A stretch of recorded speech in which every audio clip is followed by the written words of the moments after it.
Hi everyone, good morning all of you. Welcome to our YouTube channel SMG Study Hub. आज हम लोग गणित के पहले पार्ट का एक्सरसाइज 1.3 शुरू करने वाले हैं। इससे पहले के 4 पार्ट जिन्होंने नहीं देखे हैं वो डिस्क्रिप्शन में लिंक दिया गया, वहां से उसे देख सकते हैं। तो आइए शुरू करते हैं हम लोग आज का प्रश्नावली 1.3, जिसमें हमें दी गए संख्याओं को ये साबित करना है कि वो अपरिमेय है। जैसे पहला प्रश्न है हमारा इस प्रश्नावली का कि √5 एक अपरिमेय संख्या है, ये हमें सिद्ध करना है। तो इस चीज को दिखाने के लिए हम लोग क्या करते हैं, ये मान के चलते हैं कि ये एक परिमेय संख्या है और उसके बाद आगे की प्रक्रिया हम लोग करते हैं। इसी चीज को हम लोग जो है जब कॉन्सेप्ट समझ रहे थे तो इसके पार्ट 3 में भी हम लोग देख चुके हैं, तो आप वहां भी जाके इसे एक बार समझ सकते हैं। आइए देखते हैं इस प्रश्न को।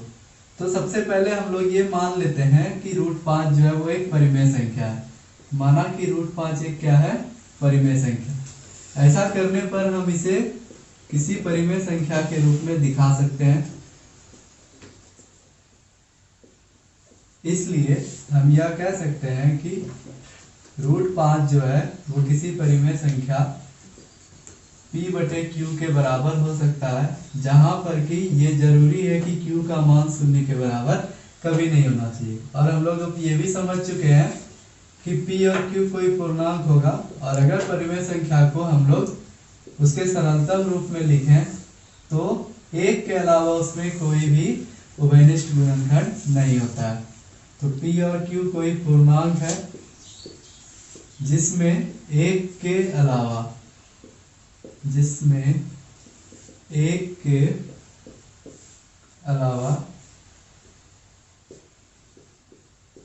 कोई उभयनिष्ठ गुणनखंड नहीं है, कोई उभयनिष्ठ गुणनखंड नहीं है। तो अब हम लोग जानते हैं कि अगर इस रूट को हम लोग बराबर के दूसरे तरफ लेके जाएं तो वो उधर जाके क्या हो जाएगा, वर्ग हो जाएगा। तो इसलिए हम लोग इसको इस प्रकार से लिख सकते हैं, ये रूट इधर आएगा तो वर्ग हो जाएगा, यानी p/q का होल स्क्वायर। अगर हम इसका स्क्वायर करें तो कुछ परिणाम हमें p²/q² के रूप में प्राप्त होगा। इसका मतलब है कि हम 5q² बराबर p² लिख सकते हैं, यानी कि q² बराबर p²/5 हो जाएगा। तो यहां से हम ये चीज समझ सकते हैं कि ये p² जो है वो विभाजित हो रहा है 5 से। तो इसका भी कॉन्सेप्ट हम लोग समझ चुके हैं कि अगर 5 p² को विभाजित करता है तो इसका मतलब है कि 5 जो है p को भी विभाजित करेगा।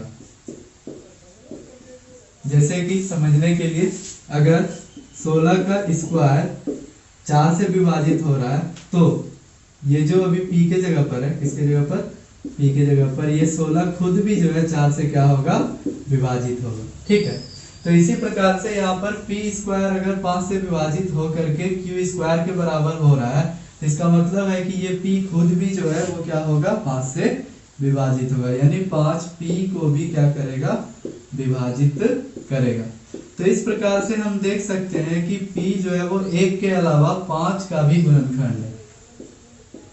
तो अगर हम ये दिखा दें कि q का भी p गुणनखंड है तो इससे यह साबित हो जाएगा कि p और q में 1 के अलावा भी कोई ऐसी संख्या है जो उसका क्या है, गुणनखंड है। ठीक है, तो आइए अब मान लेते हैं,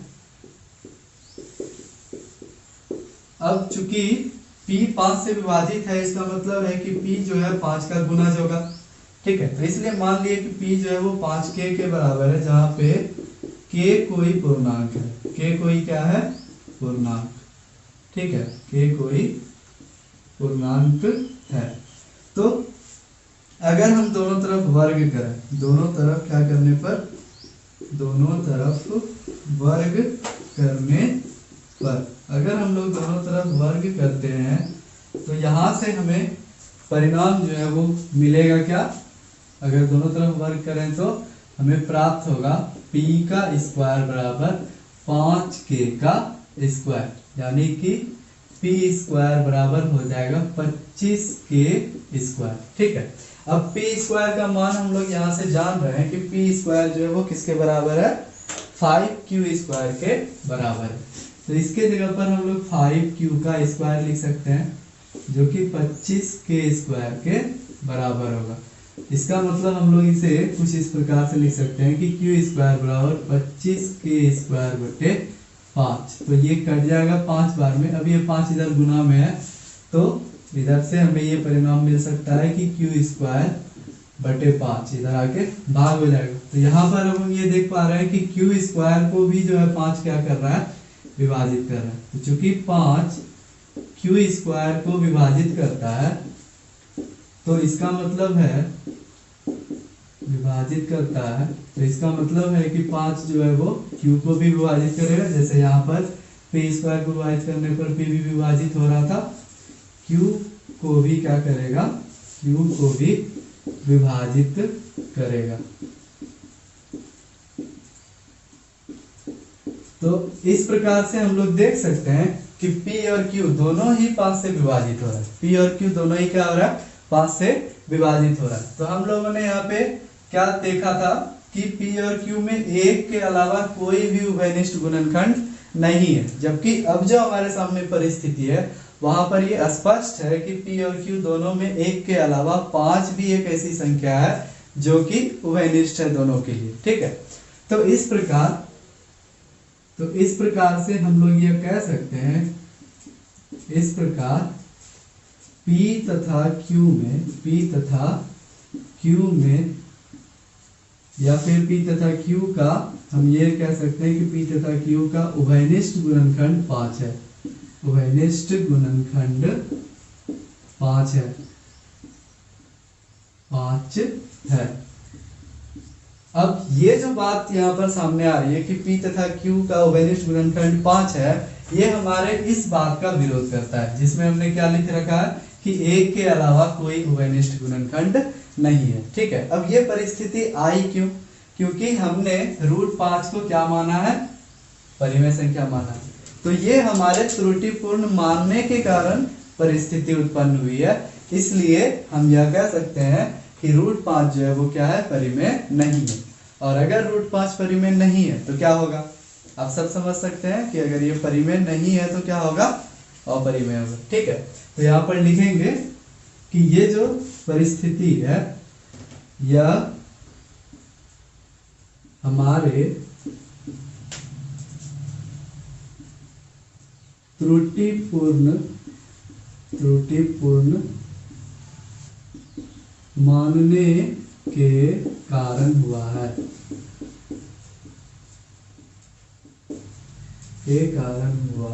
है, यह तथ्य हमारी कल्पना का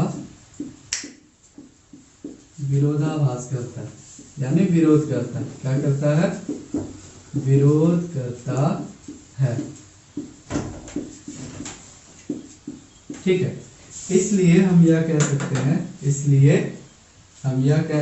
कि √5 एक क्या है, √5 एक अपरिमेय संख्या है। √5 एक क्या है, अपरिमेय संख्या है।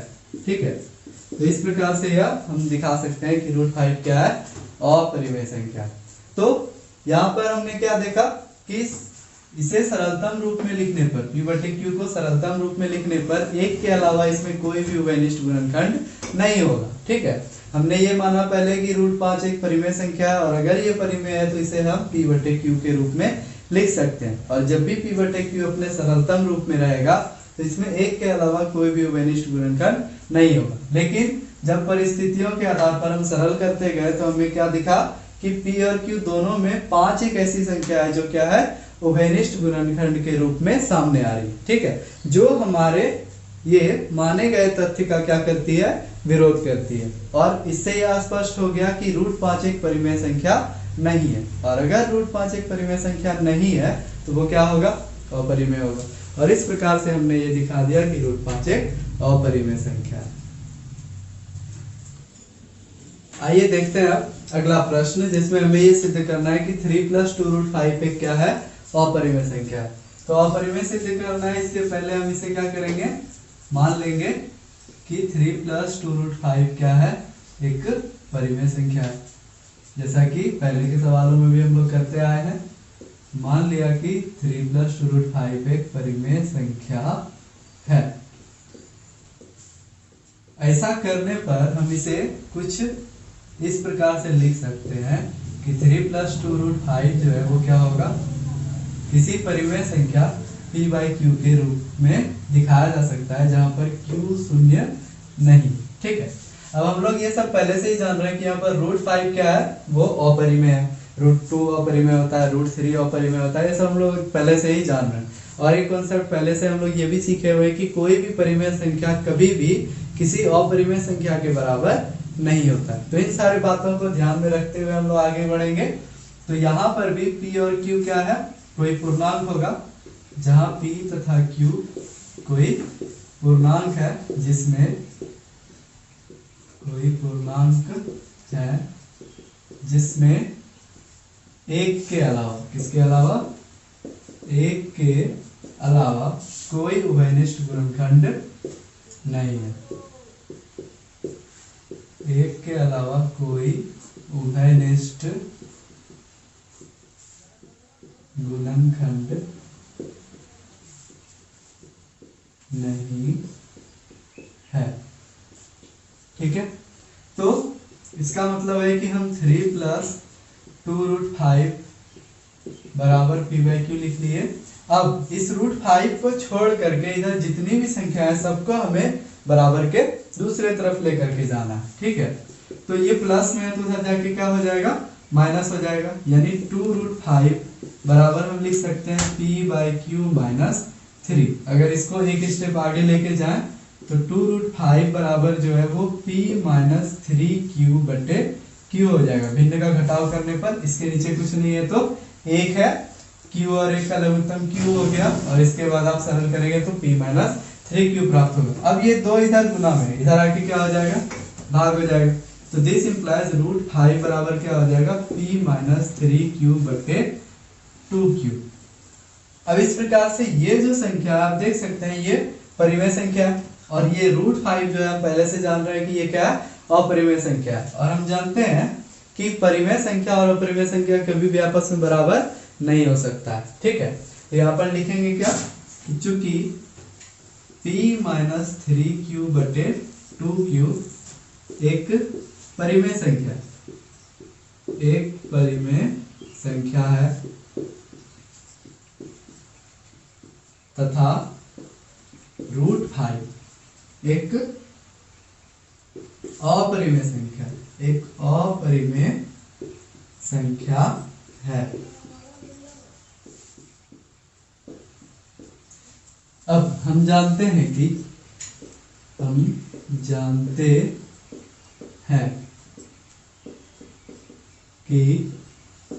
परिमेय संख्या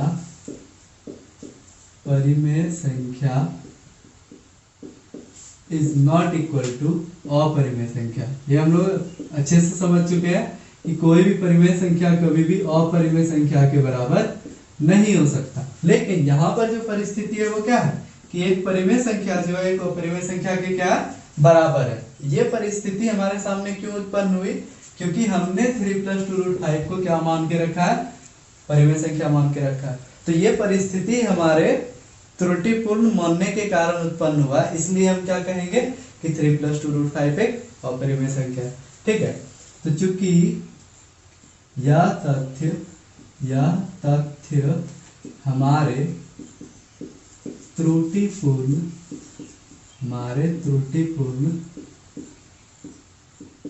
मानने के कारण उपस्थित हुआ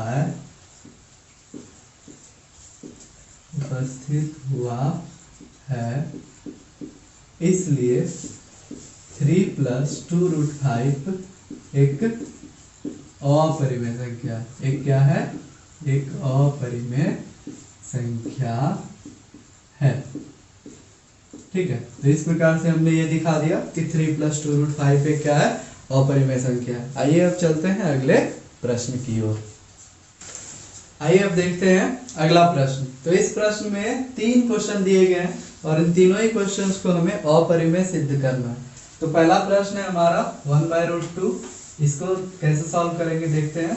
ठीक है, तो सबसे पहले भाई 1/√2 जो है इसे हम क्या मान लेंगे, परिमेय संख्या मान लेंगे। माना कि 1/√2 एक परिमेय संख्या है, इसलिए हम इसे p/q के रूप में दिखा सकते हैं। एक परिमेय संख्या है इसलिए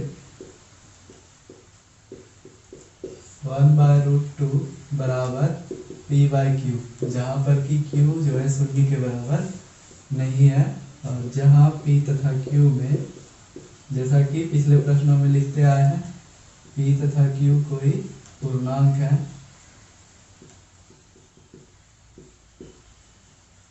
जिसमें एक के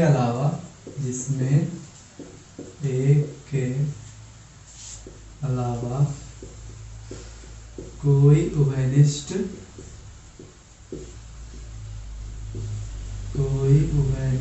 गुणनखंड नहीं है।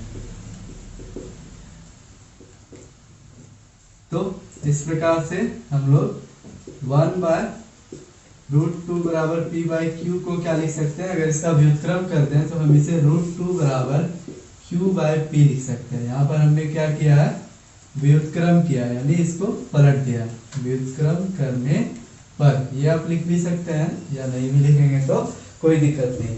तो इसको हमने व्युत्क्रम किया, यानी ये नीचे था ये ऊपर आ गया, तो इधर भी ये पलट गया, जो नीचे था वो कहाँ चला गया, ऊपर चला गया। ठीक है, तो इस प्रकार से √2 बराबर p/q से बदल करके q/p के फॉर्म में आ गया। तो अब ये ठीक वैसा ही प्रश्न हो गया जैसा हमने पहले बनाया था। √5 को परिमेय संख्या, तो ये रूट को उधर लेके जाएंगे तो क्या हो जाएगा, वर्ग हो जाएगा उधर, तो q/p का होल स्क्वायर, जिसे हम क्या लिख सकते हैं, 2 = q²/p²।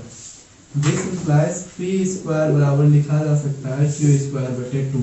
तो अब यहाँ पर चूंकि 2 जो है वो q² को विभाजित करता है, स्पष्ट रूप से हम देख पा रहे हैं, विभाजित करता है, इसलिए हम कह सकते हैं कि 2q को भी क्या करेगा, विभाजित करेगा, q को भी विभाजित करेगा।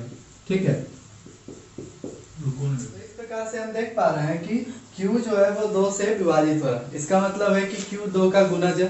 ठीक है, तो अब हम लोग मान लेते हैं, अब माना कि q बराबर 2k है, जहां पर k कोई पूर्णांक है, जहां k कोई पूर्णांक,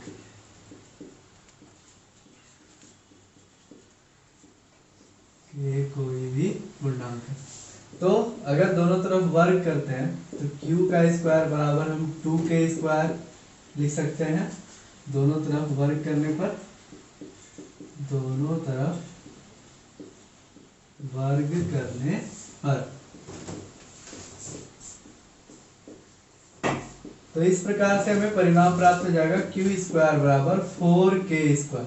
ठीक है, अब q² का मान आप देख सकते हैं, q² बराबर कितना है, q² बराबर मान जो है वो 2p² के बराबर होगा यहाँ से।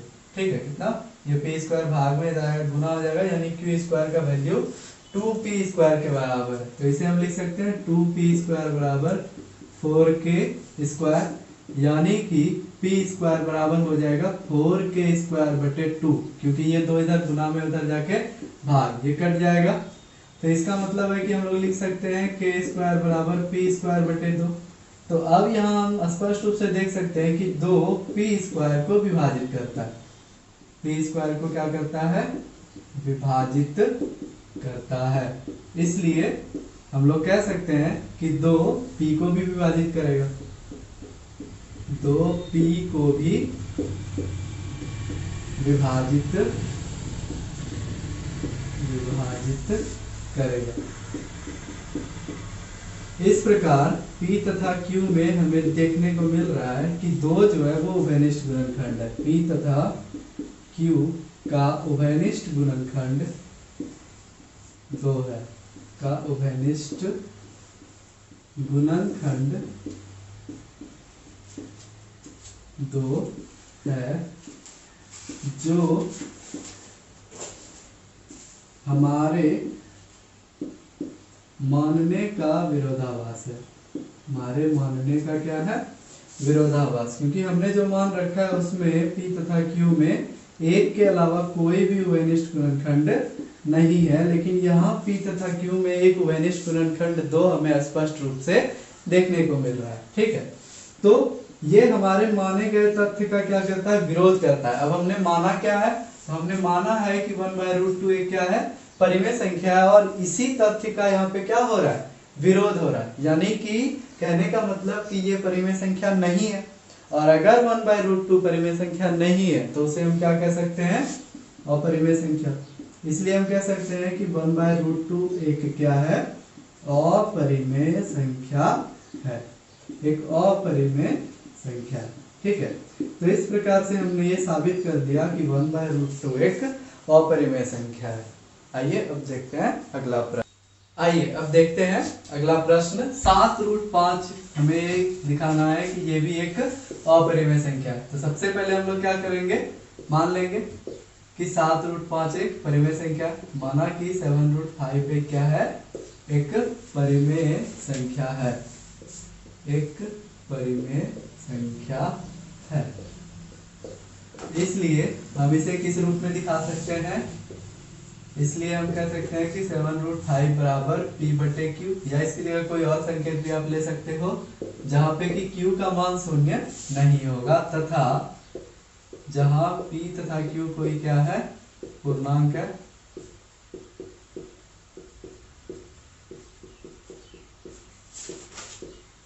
जिसमें एक के अलावा कोई उभयनिष्ठ गुणनखंड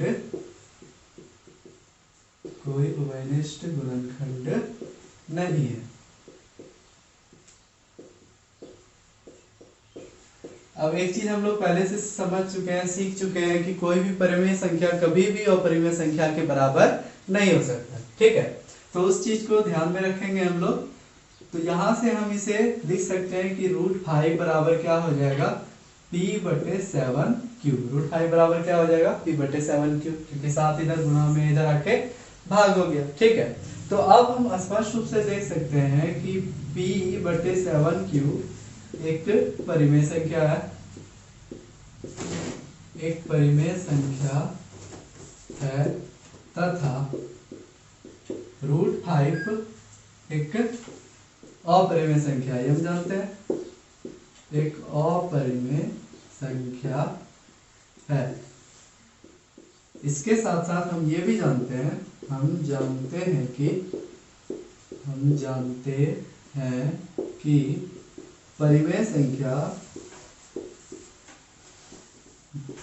कभी भी बराबर नहीं होता है। किसके? अपरिमेय संख्या के। परिमेय संख्या कभी भी अपरिमेय संख्या के बराबर नहीं होता। ठीक है, तो चूंकि यह तथ्य हमारे मानने का विरोधाभास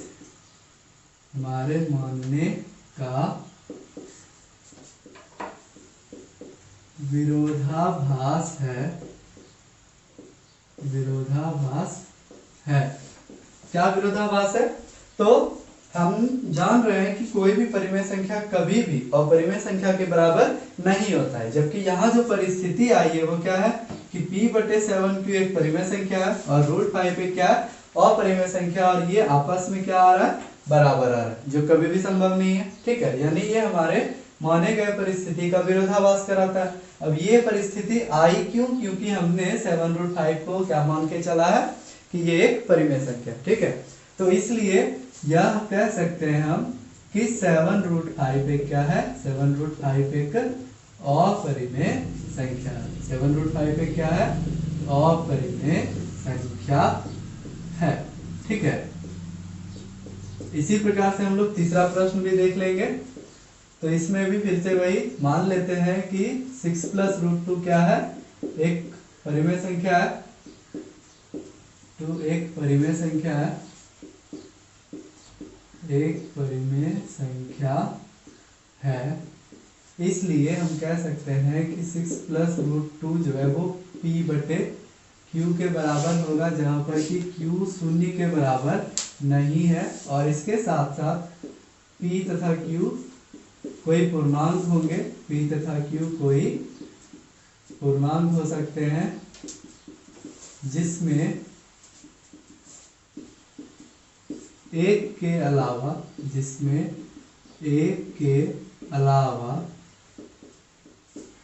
कोई उभयनिष्ठ गुणनखंड नहीं है।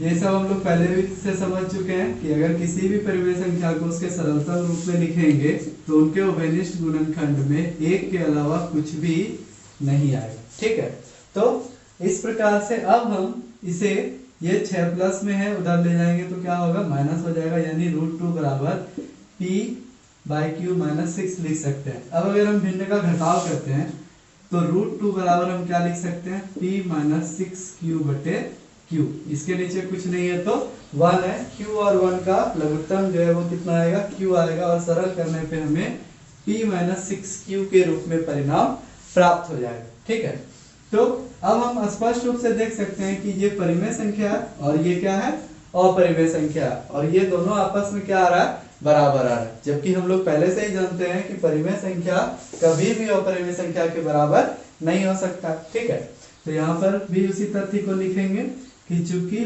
p माइनस 6 क्यू बटे क्यू एक परिमेय संख्या है, एक परिमेय संख्या है, तथा रूट 2 अपरिमेय संख्या है। अब हम जानते हैं कि परिमेय संख्या इज नॉट इक्वल टू अपरिमेय संख्या। परिमेय संख्या इज नॉट इक्वल टू अपरिमेय संख्या, इसलिए यह तथ्य हमारे मानने का विरोधाभास है। इसलिए हमारा मानना क्या है, इसलिए हमारा मानना गलत है। हमारा मानना क्या है, गलत है। अतः हम क्या कह सकते हैं, अतः 6 प्लस रूट 2, अतः 6 प्लस रूट 2 एक क्या हम यह कह सकते हैं, अतः हम यह कह सकते हैं कि 6 प्लस रूट 2 एक क्या है, 6 प्लस रूट 2 एक अपरिमेय संख्या है। 6 प्लस रूट 2 एक क्या है, अपरिमेय संख्या है। और इस प्रकार से हमने ये दिखा दिया कि 6 प्लस रूट 2 एक अपरिमेय संख्या है। तो इस तरह से आप अलग अलग टाइप के प्रश्नों को बना सकते हैं। अब ये जो आप संख्याएं देख रहे हैं, इन संख्याओं की जगह कुछ और संख्याएं भी आ सकती है, तो संख्याएं चेंज होंगी, कोई दिक्कत नहीं है, लेकिन आपका बनाने का जो तरीका है, जो आपका स्टेप है, वो कुछ इसी प्रकार से रहेंगे। तो अगर आपको ये वीडियो अच्छा लगा हो तो इसे अधिक से अधिक लाइक करें, शेयर करें और हमारे चैनल को सब्सक्राइब जरूर करें। Thank you for watching the video.